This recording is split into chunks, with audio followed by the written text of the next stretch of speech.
Welcome back to another episode of Live with the KHive, episode 3, where we sing Only for the Queen and we toasted it up here with the KHive. So I want everybody to get their glass, let's get their drinks, and let's clink, and let's get to this tea and these topics, okay? And I would love to introduce the rest of my panel. Right now, I'm drinking from a $5 wine glass, mixed Moscato. Don't judge me, okay?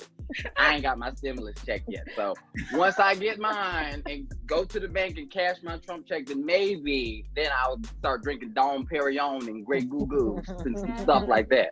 But my name is Kenny, King of the Black Facts. Y'all already know. And let's go ahead and have my panel introduce themselves and whatever they sipping to tonight. Let's go.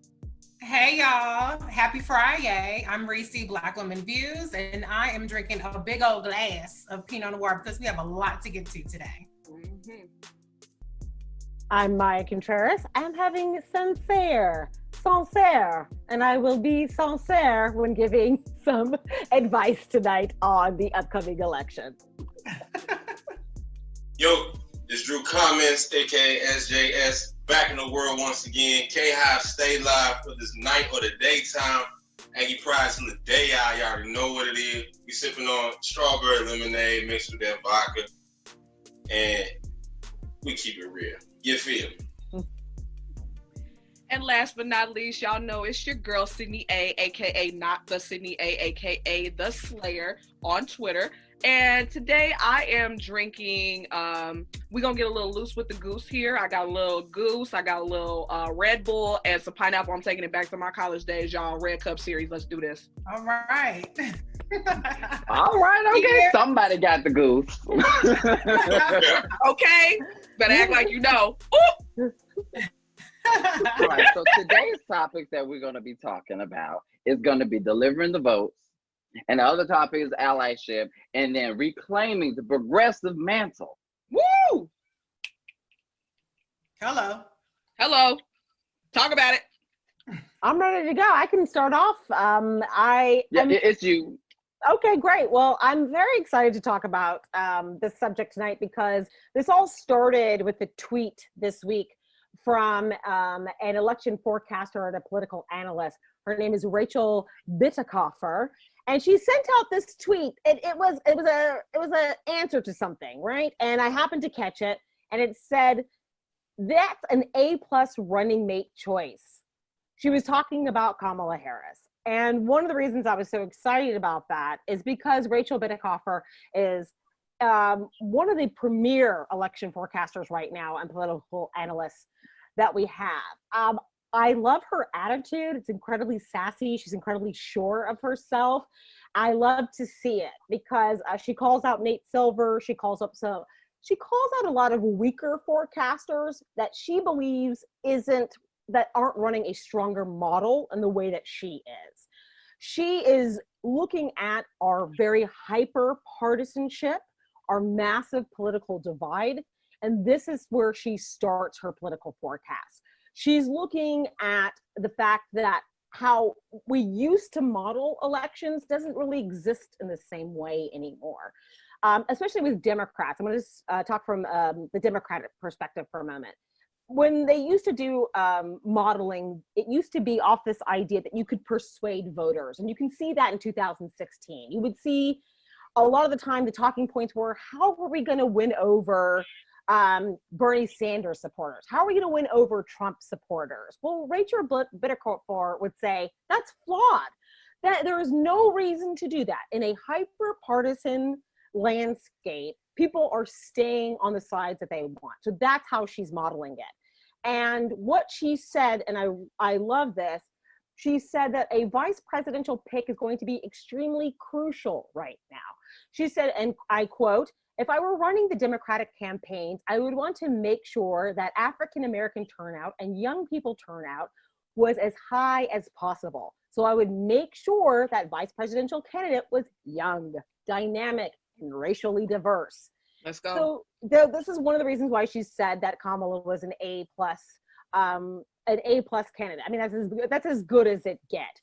One of the things that I totally agree with her on is that we have to go with a turnout model. That seems to be kind of of course, of course that should be the model, right? But it isn't, and it hasn't been from Democrats. There have been, let's flip people. So Bernard Alfraga, who is an amazing political scientist, and Rachel Bitecofer both agree that you have to spend money, spend time, spend energy, spend resources in reaching out to communities that feel that their vote doesn't really count. I'm talking about even when we take into account voter suppression, voter disenfranchisement, felon disenfranchisement, racial gerrymandering. You can overcome those voter suppression if the investment was there to marginalized communities. If you were reaching out to voters that have been disenfranchised or told their vote wasn't important, Rachel and Bernard Alfraga both say, if you put that investment there, that is how we're going to win. So that, if anyone gets anything from my talk in this moment, is that we know that we have to pick the vice presidential candidate that Rachel picked, which is Kamala, which is she's leaning towards.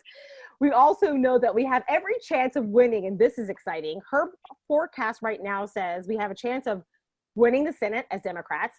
Right now, her political forecast says it's 50 to 48 Republicans, and that right now we have a chance to keep the House. But she says that will all depend if we listen to her advice on her turnout model. I think I have one last thing to say is when she says turnout, she's saying investment, but she's talking about mobilization. She said one of the things that is clearly not understood still by Democrats, but seems to be very understood by Republicans, is Democrats don't tend to understand their voters. They don't tend to understand their base. They don't tend to understand that Black and Latinx voters tend to be very mobile voters. They move where the jobs are. They change jobs to get better pay. They change jobs or houses if they have a better opportunity. And because of that, that's why they're more prone to be purged off of voting rolls, because maybe their address doesn't match, or there's something wrong with a last name. So what she's saying is she wants Democrats to understand the base and how they turn out and how they mobilize. So to me, it was very exciting news this week about that. And I would love for anybody's feedback or input on what I just said. Yeah, Maya, I think that what you said is really great, because so much of this conversation around electability, around turnout, around energizing Black voters is around narratives, and it's not around facts. And so I love how you brought in data. I'm a data girl as well. Let's talk about some receipts. Let's talk about some hard figures. That's what we need to be doing in this discussion.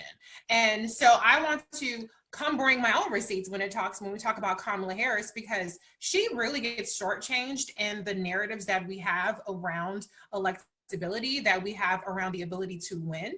I would like to remind everybody that Kamala Harris is a sitting U.S. Senator from the most populous state in the country, which is California, which she's only the second Black woman to hold a position in the Senate. So that's also a big deal. And number two, she's the first Black person, not just Black woman, but Black person, also woman of South Asian descent, being that her mother was also Indian. She is incredibly accomplished. She's a trailblazer. And so she had a habit of saying, that you have to look at the future unburdened by what has been during the campaign. But I also think that it's important to actually look at the electoral history. And this is no shade to anybody else in terms of their electoral prowess. But when we stack up the numbers, and I'm just going to speak about Kamala's numbers, she has the votes. And that's what this election is about. It's about delivering the votes. We cannot just talk about narratives. We have to talk about who has actually delivered. And in race after race, Kamala Harris has delivered. She's actually won contested primaries. Her first race, she unseated an incumbent, and it was a Democratic race, and she still unseated a very popular incumbent. She went on to the runoff. And so I just have some figures here that I want to quote, because I'm about specifics and I'm about the numbers. So 1 second, let me pull it up. All right, let's talk about it. Now, there are some people who got their start in electoral politics, and I won't name names. Their first primary, their only contested primary, was 2,800 votes. That's what it took to get your foot in the door. The next person had around 2,000 votes. And so, you know, it wasn't a very strenuous race. On the other hand, like I said, Kamala Harris came in making history as the first Black woman to ever be elected DA in the city of San Francisco. And the first race in seating an incumbent was 66,000 votes. Now that went to a runoff vote because it was a three-way tie. She won that race with 137,000 votes. That's 2003. Kamala Harris has one of the longest and most competitive electoral histories and public service histories in the contenders for the race. Let's just be clear about that. And she's only 55 years old. Okay, so she got her start young. She was a person who came in there and, you know, she went right into public service straight from law school. So that's another important thing to note. 2007, she had folks shook. Okay, so she didn't have a primary challenge, and she went on ahead and she won her re-election handily with 114,000 votes. 2009, she decided to run for AG, another historic race. Now that was before that point. At that point, they were not doing jungle primaries in California, so she had a Democratic primary, and she won that with 762,000 votes. 2009, she proceeded to the general election. She won that with 4,442,781 votes. So again, now we're starting to get into the millions. Everybody does not have that kind of vote tallies. I'm going to speed it up a little bit. AG, so she won her historic election in AG, the first Black woman to hold that post, the first Black person in the state of California to hold that post. 2013, she ran for re-election, over 2 million votes in the primary, over 4 million votes in the general. Now we go to the seat that she holds now. California has a jungle primary, which means the top two finishers in the primary, regardless of your party, moves on to the general election. That is something that some people don't understand. And so when they want to compare apples to oranges in terms of exit polling and say, well, if you look at this person's exit polling, they got this percentage of the Black vote or this percentage of the Latino vote, that's because they're running against a Republican. Kamala Harris proceeded to the general election against another Democrat. In her primary, she won handily with 3 million votes. And in the general election 2016, she won with 7,542,753 votes, over 62%. It was a decisive victory. In total, over the course of her career, she has amassed 22,347,267 votes, 22 million. There is nobody in this race, including people who have gone through the primaries and got votes in the primaries, that has that kind of vote history behind them. She won competitive races time and time again, and she will be a complete asset to the ticket in 2020 if she is selected. And that's what we're here for, live with KHive, to say that you need to pick Kamala. I also want to say quickly too, I think a lot of people seem to think that California is just a massive liberal bastion. Like New York State, that's just incorrect. There is a large conservative population in California, just like there is in New York State. Yes, New York City, yes, LA, yes, San Francisco, but that Kamala could win in a state like that also speaks volumes. I think people try to put too much emphasis on this idea of we have to have a Midwest candidate. Right. Well, the demographics, there are similar demographics that go across the entire United States. So I would love for people to drop that talking point of this Midwest, and also want people to understand that there are Black people that live in the Midwest, like a lot of Black people too. You know? Right. Oh right here. Yeah. Okay, So, Illinois. yeah, exactly. Yeah. Yeah, my brother lives in Illinois. Yeah, exactly. So I want people to understand that. Girl. The thing about it is just like, it's funny that they want to, focus on Midwestern voters, but these Midwestern voters might be already decided that they may not move to, any Democratic candidate. They might just go ahead and stay with Republican. What we need to do as Democrats is we need to rally our base. And I think that's what Kamala Harris has been showing right now when it comes to delivering the vote. Kamala Harris is trying to secure the bag for Joe Biden. She has literally done a cross-country virtual tour to all Black platforms like State of the Culture, literally Tamara Hall show. I've never seen a candidate actually go to Black spaces the way Kamala Harris has and be able to articulate our particular issues and things that affect our community and be able to talk about it, you know, in a way that we can actually relate to. You can't have unfortunately, I'm just gonna say it, you can't have a Klobuchar, you can't have a Warren go to these Black spaces and, you know, talk to us about issues that they can't identify with or even have any kind of knowledge of. We need somebody who looks like us, who knows the culture, who knows what's going on, and actually has the life experience of actually doing it. It's like me, a Black man, going on Telemundo, you know, telling Mexican or Spanish people about Cinco de Mayo. There's no way. It does not, it doesn't correlate well, and it doesn't, you know, help with voter turnout. And Kamala Harris is showing that. And I don't know if you guys watch State of the Culture, but it looked like they were trying to literally hijack Kamala Harris, but they wouldn't let her go. Yeah. They would not let her go. And everybody knows Remy Ma does not like, you know, police at all, or any kind of, you know, criminal justice. But Remy was tickled pink when she saw Kamala Harris. Everybody was excited, okay? No, she was. No, she was. No, Remy really enjoyed that.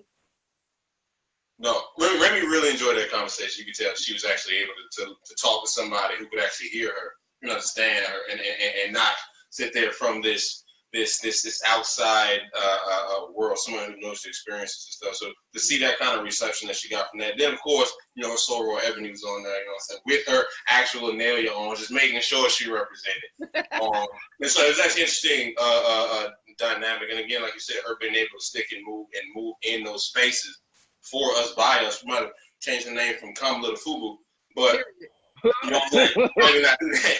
But we can bring it back. But no, it is important for someone of the culture, by the culture, for the culture, of the experience, by the experience, for the experience, to be able to actually be there in front of us, telling us what's going on. And she's gonna have to continue on, because when she is vice president, she's gonna have to continue on and do that. Regular appearances on Ricky Smiley, Roland Martin, there's other networks, State of Culture Breakfast, and talk to us. Come talk. What are y'all doing in your administration? What's going on? It ain't gotta be every day, it gotta be every week, but just stop in periodically. Hey y'all, how you doing? How you momming in? That's what we've been up to. So yeah. And I think a lot of hubbub was made about Diddy and his, like, we're gonna hold a vote hostage, and y'all need to tell us about what you're gonna do for us. And you know what? Honestly, that's why we need somebody like Kamala Harris, because she has the cultural competency to credibly go onto these Black spaces and have this conversation and deliver an agenda to the Black community, but not just the Black community, but also to the Asian American Pacific Islander community. They are a growing demographic in this electorate, and they have the power to sway this election just as much as any other demographic. And they are trending more towards the Democratic Party, but at the same time, you need energy, you need enthusiasm, as well as margin, because turnout matters. And she just did an AAPI forum with Ted Lieu a couple of days ago. I watched it.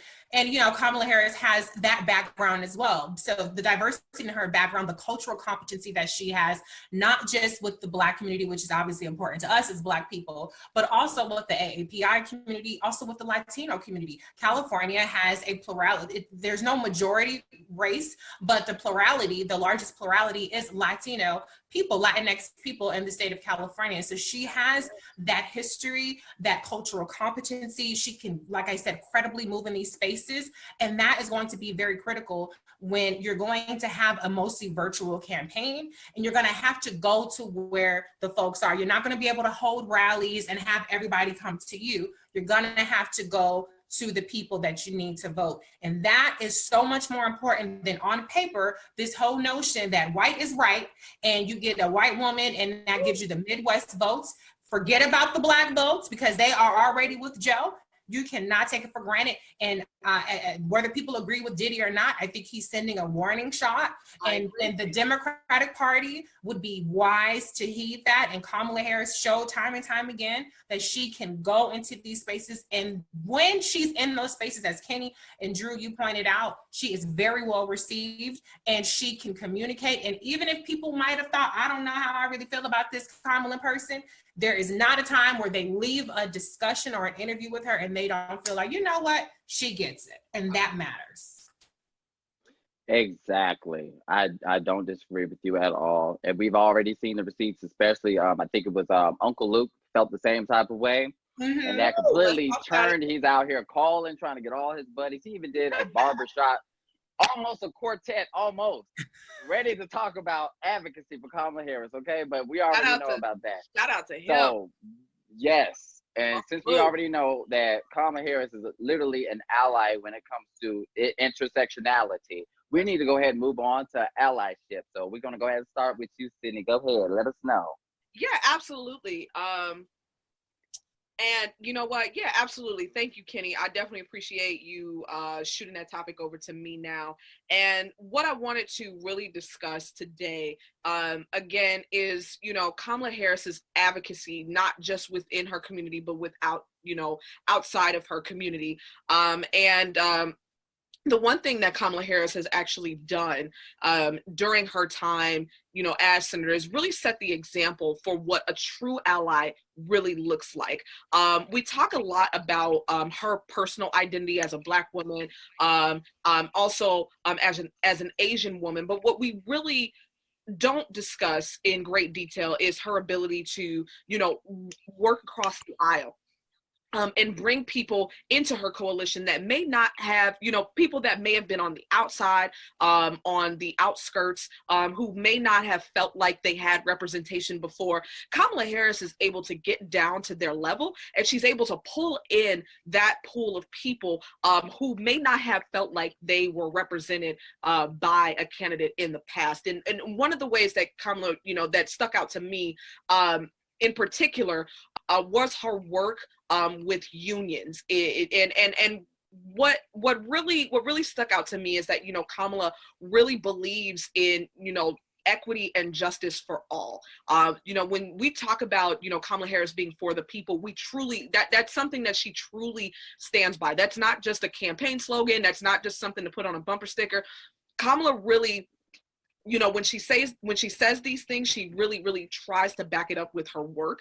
And in this case, you know, when she was endorsed by, you know, the Culinary Labor Union in Nevada, particularly the one within the Las Vegas area that consisted of workers that worked within the casinos, domestic workers, you know, food service workers, this group of people that largely didn't have a voice prior, or I wouldn't say necessarily, not necessarily not having a voice, but they didn't necessarily have that kind of representation, and they didn't necessarily have politicians reaching out to them to, you know, hear about what they wanted and, you know, the needs that they had. And, you know, Kamala Harris feels strongly about, you know, building strong unions and labor rights and things of that nature. So it's not just about racial equity, but also class equity. And, you know, that's really why Kamala Harris has been considered the second most progressive sitting member of the Senate that we have today. And that was a stat that was put out by progressivepunch.org. I bring that up a lot on my Twitter because it is very factual. It's very true. Kamala Harris really does not, she doesn't just talk the talk, she really walks the walk as well. And you can see that through the, you know, not just the legislation that she pushes forth, you know, for her own, you know, for her own personal gain in the Senate, but also the things that she supports. We time and time again see Kamala Harris bringing in, you know, her colleagues within the Senate to try to push, you know, progressive bills, you know, to the forefront. And the one thing that I really admire about Kamala Harris as an ally is that she brings common sense policy to the floor. And I think that, you know, those of us who are looking to, you know, to be good allies, we have to understand that we need to, if we're going to be allies for, you know, groups that we don't belong to necessarily, then our job is to listen and to utilize our platforms, whatever they may be, to give these specific groups the opportunity to have their voices heard in ways that they may not have had them before. And that is what Kamala Harris does. She reaches out, she reaches across the aisle, and she is an exemplary example of what a true ally is.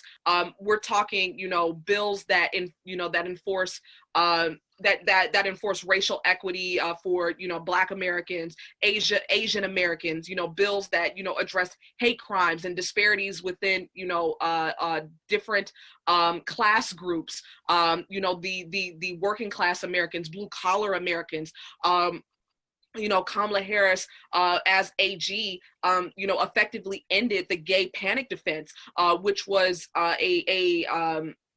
which was something that was being used to allow folks who were, found to be, guilty of murdering transgender people. They were using this defense to essentially get these people off, or to get these people out of seeing a jail sentence. And Kamala Harris said that we cannot allow for society to just erode these people, and they deserve justice too. And she worked very, very hard to get to that point. And Kamala Harris really, really shows that she has an empathetic ear. And she's really dedicated to not just listening to people, not just putting out plans, but actually putting forth plans that will work. And she is dedicated to ensuring that those plans get implemented and that they work, and that the most marginalized people in the world have an opportunity. And that's what true allyship is to me. And that is what inspires me every day to reach across the aisle and to build that rainbow coalition within my own life. And I think that is that is what makes Kamala Harris such a phenomenal person to have as representation. And I think we can learn a lot from Kamala. Wow. I just, as the only gay person on this panel, I'm gonna pull a Kamala, okay, y'all. I put the B in LGBT, so let's calm down with that a little bit. I'm with you. I'm there, okay? I didn't know that. It's not private. I talk about it on Twitter. Yeah. Girl, I must be missing I've written articles about it. Yeah, it's okay. It's okay. The bees, please stay out of the way. We're just like, we go over here. It's fine. Continue. As the only G I love my on community, this panel, as the only G on this panel, I would like to talk about LGBTQ plus IAABC. I would like to talk about our issues, okay? So the main thing of being an ally, since we're talking about allyship, Kamala Harris has literally put everything on the line when it comes to LGBTQ issues. When California voted for Proposition 8, everybody was giving Kamala Harris a hard time about going against voters to stand against Proposition 8. And this isn't something, I'm just doing it because it's popular at the time, it's trending on Twitter. Kamala Harris has been before her time when it comes to LGBTQ plus issues. Literally in 2004, as DA of San Francisco, while everybody was talking about civil unions, Kamala Harris was marrying gay people down at City Hall, okay? Kamala Harris has always been an allyship when it's not popular, when it's time to actually get some things done. Kamala Harris has actually talked about things that a lot of people don't. Literally just the past October at the LGBTQ town hall, she was interrupted, or a few people were interrupted by a Black trans woman about Black women not having a voice and not being told. A lot of people just like to, talk about the names, just call out the names, but what have you done to protect these people? Mm-hmm. Kamala Harris has literally introduced the first LGBT crime hate unit. Like literally, that was the first in the nation to do so. So Kamala Harris has a strict understanding of criminal justice and understanding those who are literally the most vulnerable, which are LGBTQIA. Literally, NBC News actually put out a study that shows that most LGBT or trans men and women at young age, teenagers, literally have thoughts or have actually attempted suicide. As running for president of the United States, Kamala Harris was the only candidate to talk about safe spaces. Safe spaces, knowing that some people literally are thrown out of their house, homeless, have nowhere to go, that are part of the LGBTQIA. And Kamala Harris is literally always trying to advocate for us. Not just and it's more than just, just marriage. It's more than just, protecting us. It has something to do with, let's just say if you want to be a parent. Kamala Harris has also defended and actually fought for, you know, people to actually be able to adopt and be gay, openly gay. She advocated for that. She literally actually talked about how when she actually set up the first child abuse unit as DA, she actually talked about how the data does not show that if you have two same-sex couples, that actually negatively affects the children. And she argued with that. And I'm so glad that she has the criminal justice. I'm glad that she knows the Constitution and knows our rights in order to actually advocate for us or on our behalf. So when Kamala Harris shows up at a LGBTQ pride, she doesn't just show up, you know, with a waving flag. She's actually a part of the community because she's actually put in the work, and she actually has the record of actually getting the work done. Has the record. Yes. So when I see these other candidates come up to our gay parade, show up with a flag and ready to, you know, haul tail out of there when the times get tough, Kamala Harris is not only when the times is tough, but she's actually on top of one of the floaties. Waving the parade, a part of the parade. Wave the flag. She's actually in the community, okay? And, that's literally the only thing I got to say about this. Oh, well, chime in? Sure, yeah. I was actually thinking when Sydney brought up this idea of, she was talking about how Kamala is rated one of the most progressive senators, and one of the things that a lot of us were really frustrated by was how that mantle was kind of ripped away from her pretty effectively during this when she was running for president. You know, there's a technique that Republicans have used for a very long time. It's something that Newt Gingrich had brought into power, as well as Roger Ailes with Fox News, and that's repetitive. If you repeat something over and over again, people will just repeat it. They won't even think about it, right? So if you say, she's a centrist, people just start saying she was a centrist. That doesn't match her record. And one of the things I got really frustrated, I think a lot of you saw this week, there was an article that said, should Joe Biden pick someone who's Black or someone who is progressive? And I was like, oh, really? So those are mutually exclusive? I don't understand. So one of the reasons why, yes, and one of the reasons why it's so important for us to do this is because one of the things, if Kamala has a flaw, it's that she doesn't brag on herself because she's too busy working. Where other people take the time to say, or people who don't even have a track record, that are mostly just talk, are out there kind of saying stuff where Kamala's like, I got work to do. Here's this piece of policy. Here's this piece of policy. Here's this piece of policy.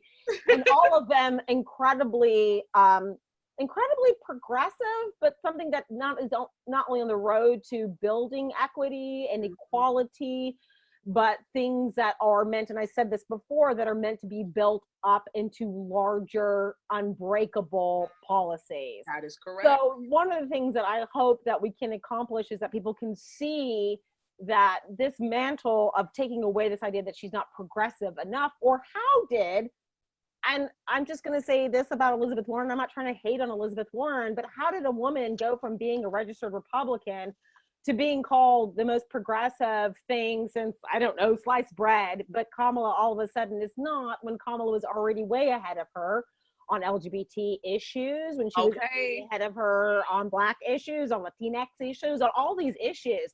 So I think that there is a messaging issue. I mean, obviously we're here to correct the record. Well, that's what we're here for. That's all I have to say about that. Well, that's why they have strives. Well, that's the thing, I agree with you on that, because obviously it's like, again, like, how do you go from, all right, do you pick someone who's Black or do you pick someone who's progressive? I'm like, you mean that can't be one and the same? Like, really? Like so, what? here's the thing. The interesting thing about being progressive, the operative word about that is progress, right? We're at a starting point. We want to move forward to something more equitable, more fair. So when we talk about progressing from something, you got to look at maybe what problems do you have and what solutions do we have to correct those. In America, we have a very blatant issue with gun violence. What Kamala Harris has done has taken a very aggressive approach.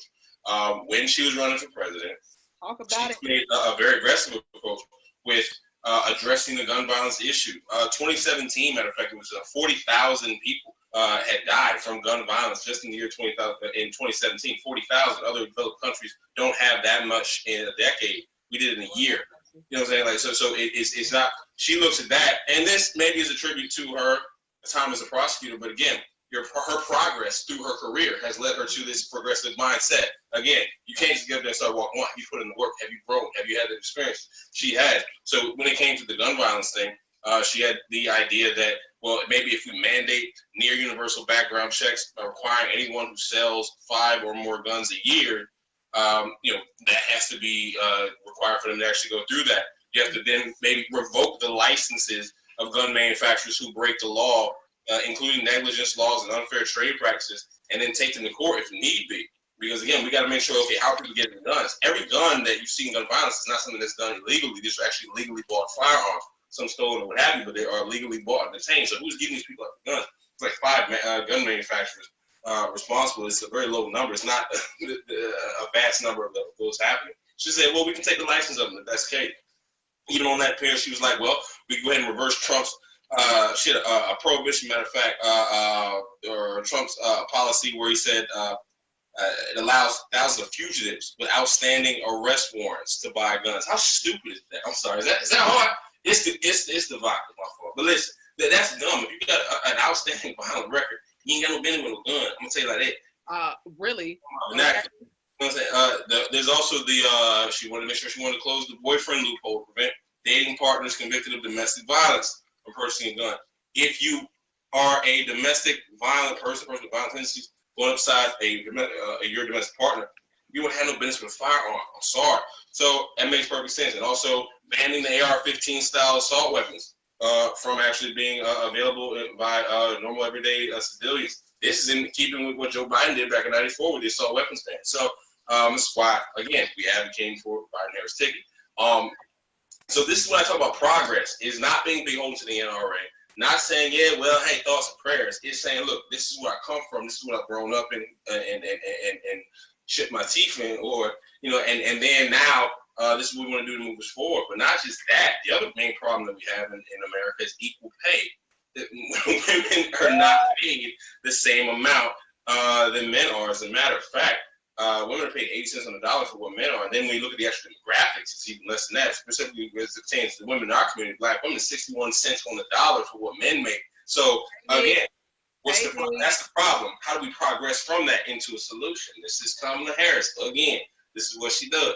And for her, she was like, well, I'll tell you what. She said companies are going to be required to really attain an equal pay certification. So you actually have to be certified that you actually equal pay. Just like an equal opportunity provider, we equal pay provider too. You feel what I'm saying? So once you get that.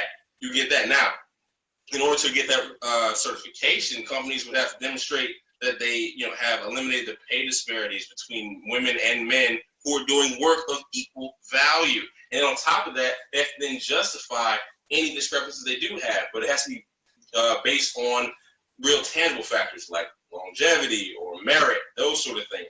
On top of that, in addition to that, the companies with like 100 or more employees will be required to obtain that equal pay certification from the Equal Employment Opportunity Commission within 3 years of enactment. And then every 2 years thereafter, the companies with 500 or more employees will have 2 years from enacted to certify. So this ain't just, hey, we were good 10 years ago. No, we're going to check up on you and check up on you and check up on you. Just like Beyonce said, we're going to check up on you. But again, it's about making the changes, staying on the neck, and then staying on the neck and make sure you have that. The one cool part, though, was that she had this in her plan. This is, I think, she's actually going to be pushing very hard in her vice presidency as well, is that companies are actually going to be fined 1% of their profits for every 1% wage gap they allow to persist for the work of equal value. So if you got it, it's all right, you're going to pay up. Again, if in a regular world, if I'm doing something that's wrong, you get a ticket, get a fine. Well, these companies are going to have to pay that unless they correct the issue, kind of like a fixed ticket. And then those fines, however, we take that money, it's going to be invested in building on universal paid family and medical leave. So I can then take what you're doing wrong, apply it to something that's actually positive, make sure that your employees are able to have, again, that paid medical leave, paid family leave, and that pertains to maternity leave, paternity leave, make sure that you have sick time. So when we talk about progress, how she get left off the map? It baffles me. I'm befuddled, flabbergasted, confused. So, again, it's not one or the other. She encapsulates all that. She's progressive. She is incredible. She is a jewel of iridescent splendor. She that. You feel? You know, I totally agree with you. I think what we've seen is the gentrification of the progressive movement. A lot of people don't understand that the Congressional Progressive Caucus was actually founded or co-founded by Ron Dellums, who's also a co-founding member of the Congressional Black Caucus. Now the Congressional Black Caucus is pitted against, or as a contrast to the progressive movement. In particular, when we saw from a certain supporters faction, they're presented as the establishment. No, absolutely not. The Congressional Black Caucus, as they say, and I agree with, is the conscience of the Congress. Okay, and so this gentrification that we've seen of the progressive movement, of that progressive mantle, as you stated, Maya, it has to stop. It absolutely has to stop. Now, that's not to say that we can't welcome new people. Or there are younger, progressive, fresh voices like Ayanna Pressley. I would posit that Lauren Underwood is progressive. She comes from a moderate district, but she has progressive, ideals as well. I want to read a quote though from you. Actually, before I get to that, let me also make another point. Ron Dellums, God rest his soul. He, like I said, co-founded the Congressional Progressive Caucus. He was actually a mentor to Kamala Harris. I just want to put that out there, okay? Because a lot of people misunderstand or they're ill-informed about Kamala's progressive roots coming from Oakland, California. Okay, who knows Oakland? How the hell did Oakland become all of a sudden the most moderate place in California? It's not Orange County. They got Oakland confused for Orange County. But anyway, so I just want to put that out there because that's an important part. And actually, Ron Dellums was a mentor to Kamala when she was in Alameda County. Okay, when she was a deputy DA down there, prosecuting sex crimes, be clear, and child sexual assault. But one thing I want to read a quote. And it says, it's from David Sirota. Okay, this is probably the only time you will ever hear me quote him, Chad. But I'm going to go ahead and read a quote. This was in an article, it was in 2016. There's been some argument about liberal versus progressive. And so I'm going to read what he says. He said, there's a fundamental difference when it comes to core economic issues. David Sirota writes, I'm quoting from an article. It seems to me that traditional liberals in our current parlance are those who focus on using taxpayer money to better society. A progressive are those who focus on government power to make large institutions play by a set of rules. Does that sound familiar to you? Because that sounds exactly like Kamala Harris's record. As Attorney General, when she was suing Johnson & Johnson and got over $1 billion settlement, when she was suing the mortgage companies and got the largest settlement in U.S. history, when she established the Environmental Justice Unit to stop companies from dumping shit into Black and brown communities, Kamala Harris, that's it. It's literally sounds like Kamala's rationale for getting involved as a prosecutor, understanding that the government has power and that you need to be inside that system in order to enact change. As Drew said, we have to put the progress in progressive. What is progressive if it's only ideals? What is progressive if you don't get anything accomplished? And I'm not saying that progressives aren't getting anything accomplished, be clear, but this whole notion that if something has some pragmatism about it, if something has specifics, if something has something that's actionable, that it's no longer progressive is absurd. By every objective measure, Kamala Harris is progressive. Let's talk about economic issues. Kamala Harris has two bills that have been scored, and I've mentioned this before, but I'm going to keep mentioning it because it's important, because it's about poverty. It's also about wage stagnation. It's about when people are upset about the fact that the $1,200 payment was one time. You want to talk about universal basic income? Let's talk about Kamala's LIFT Act. That's a progressive policy. That's an economic policy, okay? As well as her Rent Relief Act. This is an economic progressive policy, which, by the way, I happen to know that the LIFT Act was actually worked on by a Black woman. Shout out to her. She knows who she is. I'm not gonna put her on blast on this channel, but I'm gonna shout her out because she's a sharp, badass black woman. Kamala Harris has one of the most diverse Senate staffs. She didn't get diverse for the election. Be clear, she didn't get diverse for the election. She's been diverse. She's been diverse. Follow the money. Simon when she was in DA. Okay, so she's been diverse all along the way. But let me go on ahead and let me just quote some stats, some statistics for her. We have the AFA, which is Sherrod Brown and Michael Bennett, the Rent Relief Act, which is Kamala Harris, 7.8 million people out of poverty. We didn't talk about poverty a lot this election, but more people, unfortunately, are getting into poverty as a result of this COVID-19 pandemic. Mercy, say it. Then you have the GAIN Act, which was also Sherrod Brown and Ro Khanna, who was a part of Bernie Sanders' campaign. Now, I just said 7.8 million. Y'all heard 7.8. The GAIN Act, 6.6 million. What y'all think is more progressive? And that's no shade, but what y'all think is more progressive? 7.8 million people out of poverty or 6.6?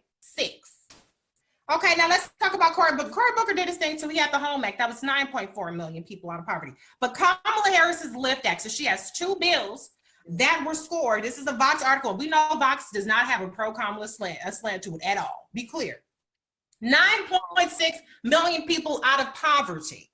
So Kamala Harris has two out of the 5 bills that have 7.8 million and 9.6 million people lifted out of poverty. And that doesn't even account for the fact that it lifts the middle class and the working class people. And that's just one small example. When it comes to progress, when it comes to progressive policies, when it comes to using the government, like I said, what did David Sirota say? Using the government to make institutions play by the rules. We can talk about her environmental justice bill. We can talk about, like I said, her economics bills. We can talk about her education. We can talk about a wide variety of things. She has also been about corporate accountability. So when we're having this discussion, let's remember that Ron Dellums, a Black man, co-founded the Congressional Progressive Caucus. Let's remember that John Conyers, a Black man, was the first to introduce Medicare for all. Hold on, Reecie, say that into the Congress. John Conyers was a champion of Medicare for all for decades in Congress. Did y'all hear that in the back? Did y'all hear that? That was started by a what? A Black man. Okay. God rest his soul. We have progressive champions. And what we're not going to do is we're not going to denigrate and we're not going to gentrify the progressive movement. I think the progressive movement is a big tent, but we need to keep Black people under that tent. Let's stop lying on Black people. Let's stop lying on Black elected officials. Period. And let's stop cherry picking. Okay, this person isn't a competitor to the person that I prefer, who happens to be white. Okay. So it's okay to call them progressive, but this person who is a competitor, it's not okay to call them progressive. So that's all I want to say. Period.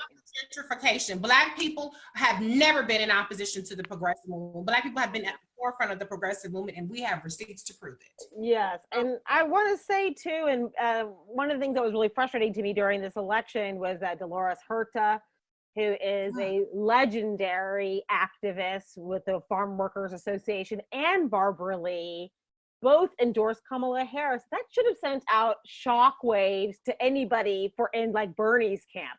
That should have been so embarrassing and upsetting to have a labor legend heartily endorse Kamala Harris. And Barbara Lee, that should have been some indication right there of her progressive commitment, her policies, and her deep roots in these communities. So to me, I'm frustrated that they managed to erase Dolores, so they managed to erase Barbara Lee, that they erased Kamala. So we see that this is a systemic issue that is going on, that they are very quick to erase or ignore people of color and Black people who are in the progressive movement. And I think one of the issues is, and you mentioned David Sirota, is because I always say his name wrong. It's okay. He ain't nobody. Child. Okay. And the reason why I say that is because they have multiple platforms. Like someone like, I'm going to call out Chris Hayes a little bit right now, just because he has a podcast and a television show and a book. So you see that they are dominating the narrative with how they want to. And that's the same for David. It's the same for a lot of people at The Intercept. And this is the issue. I don't have an issue with them talking about progressive ideas or policies. I have an issue that they are erasing people when it's not convenient to their narrative. So that's where my frustration is. Say it. Talk about it. And let me just go ahead and get the naysayers up out of here real quick. So a lot of people, try to come for the KHive particular, saying that they compare us to Bernie Bros. We're not at all. See, we don't attack anybody at all. We just correct the record, because if we don't correct the record, we will allow you guys to continue on with the lies and the narratives that you guys try to put out there with Kamala Harris. So if you see a KHive member in your comments, we are trying to educate you in your ignorance, because at the end of the day, it only takes a quick Google search to find out this information. It's not that damn hard. But go ahead, Drew. I think you're trying to say something. Actually, wait, can I jump in there? What we're seeing right now is the dangers of not pushing back on some of these propaganda outlets. And I said this, I've been saying this for months. When you have arms of a certain person, I'm not gonna say a name, because then, I don't know if you guys know this, but YouTube and all these places they have algorithms. And so the second that you say a name, then here comes the bots, here comes the trolls, here comes the thing. So I'm not gonna even dignify the name with that situation, but y'all know what I'm talking about, yeah. But anyway, the propaganda arm of this particular person, and it may be that it's a propaganda arm of him or it's a propaganda arm of his supporters, who knows? But that it was very convenient when it was Operation Block the Black Woman, and all these smears and all these lies were being pushed by these propaganda outlets. They're not news outlets, they're not journalistic outlets. And I also warned before, I've set this on roll, and I set this on my page plenty of times, that, and we've actually talked about this too, misinformation, disinformation on Live with the KHive episode 1. This propaganda stuff seeps its way into the mainstream media. And then before you know it, it's no longer something that you can identify as originating from propaganda outlets. It's now a mainstream media talking point. That's what, I'm not gonna say who's dealing with right now, but y'all know who's dealing with right now, because I don't even want to get into that discussion. But what I'll say is that people need to understand, when they talked about the KHive and they talked about this and the other, we were trying to warn y'all about the dangers of these smears, the dangers of us having a situation where we're not having an election based on facts. We're having an election based on who has the platform to amplify their smears most effectively and seep them into the collective consciousness of the mainstream media. And it's backfiring big time. And if it had been addressed when Kamala was in this race, then we wouldn't see the impact it's having right now. Okay. Yeah, but then at the same time, though, and at the same time, though, I think that that certain wing, again, shall remain nameless, will then go out and just make something else up. I mean, we saw like the length and the depths that they would go to just create narratives completely false, not even false, just false, but not even possible. Things that are impossible. Especially, I will never get over this. She locked up black people for weed while she was the Attorney General of California. That's not even possible. How do you do that? But again, they bank on the fact that you're not going to look up the information. You're going to take their word for it because they got 100,000 followers, maybe a check mark, maybe, or they got a picture with a candidate. Oh, well, they got to be telling the truth. And so people start running with this. And there's another thing called clout that people like to run with too. Like it's a football they hit for the end zone. But again, so to your point, Reecie, you got to push back. I mean, it's just like a rap. I mean, debate is nothing more than it's just a response. It's just like a rap battle. If somebody is battling me or said this is me in a song, or if you watch the rap battles on Smack URL, Smack DVD, you can't say something to me and I don't say nothing back. But no, I ain't gonna be quiet. We're gonna go back and rebuttal. So the debates are not just on the stage. Now, in the age of social media, the debates are ongoing on Twitter, on Instagram, whatever platform, on YouTube. And so you gotta push back. Thanks. All right, y'all. But wait, you got something to say? Go ahead, Sydney. No, it's fine. I was just gonna make a snarky comment, but we can move on. Well, it looks like that's about all the time we got left, y'all. All right, let's go ahead and try to wrap this up. So, bottom line, literally, you guys cannot it's not something that you can separate when it comes to Black people and progressive. That's not two separate things. We're all a part of the same exact collective. Remember this as a form of just ending this whole conversation. Black people started the civil rights movement, which sparked the beginnings for the gay rights movement. So you can't say that we're not moving the needle, because it's always started with Black people first. Just remember, we were always the first ones to do Number some shit one. before y'all started taking clout and taking, all the credit for some shit. Christopher Columbus and some shit. Well, that's all we've got for the KHive, y'all. And I hope you guys enjoyed our great episode. And remember, toast up, get happy, because we always here for you guys. Cheers. Cheers. Deuce, y'all. Bow up.